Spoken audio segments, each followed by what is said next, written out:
Ito na po ang ating palabok na aking niluto. Ito na po yung ating mga sangkap para sa ating pangpalabok. Siyempre, kailangan presentable din ang ating gagamitin sa palabok. Matrabaho man per effort para mas masarap. Pwede rin gawin pang negosyo. Ayan. Katswete, tinapa, itlog na nilaga. Meron tayong dahon ng sibuyas. Ito na po ang ating tubig. Lagyan natin ng nila. Ayun, na pangpalabok. Yan po yung super clean na biyo na ginamit ko. Malalaki po yung kanyang pagkabiyo.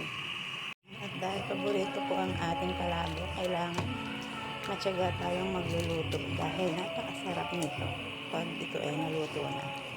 Tyagaan lang talaga sa pagluluto ng palabok.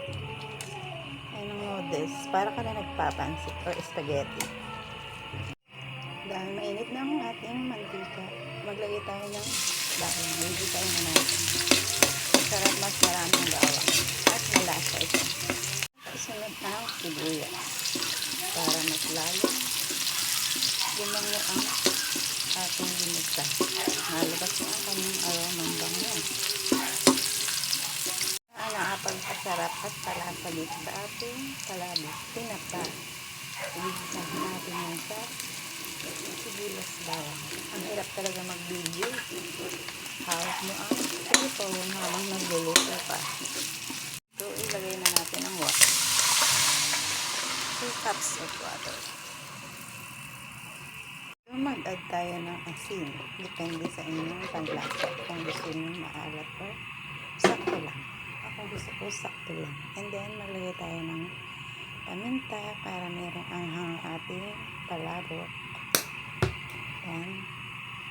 Haluin ang kahagya at pakuluan natin yan.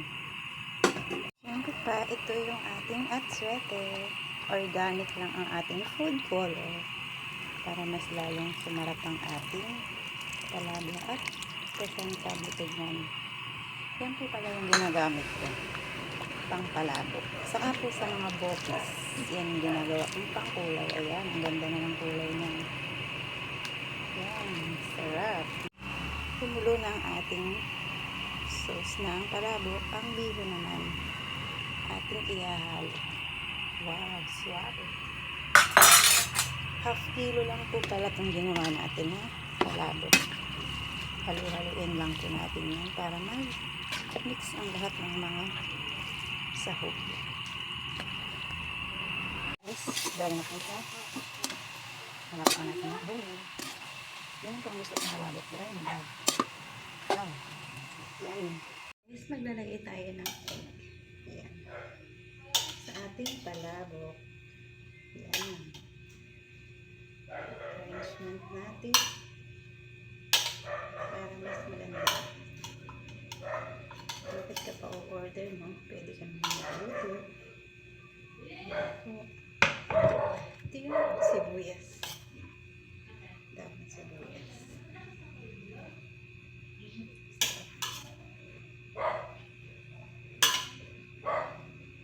Charan! Ito yung si Charan.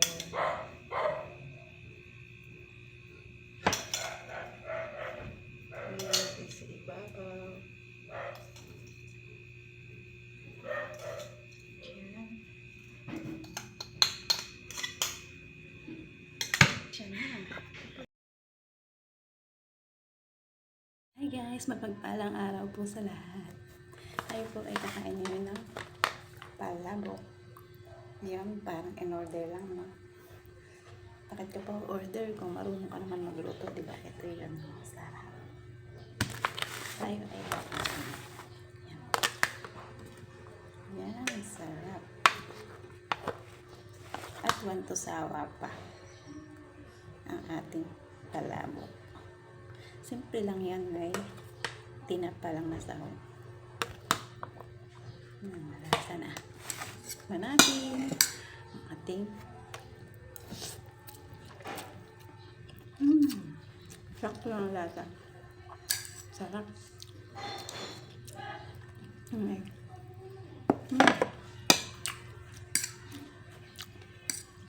Kahit walang hipon, malasa naman ang tinapa. Sarap. Sarap sa'yo ko. Ang tawag.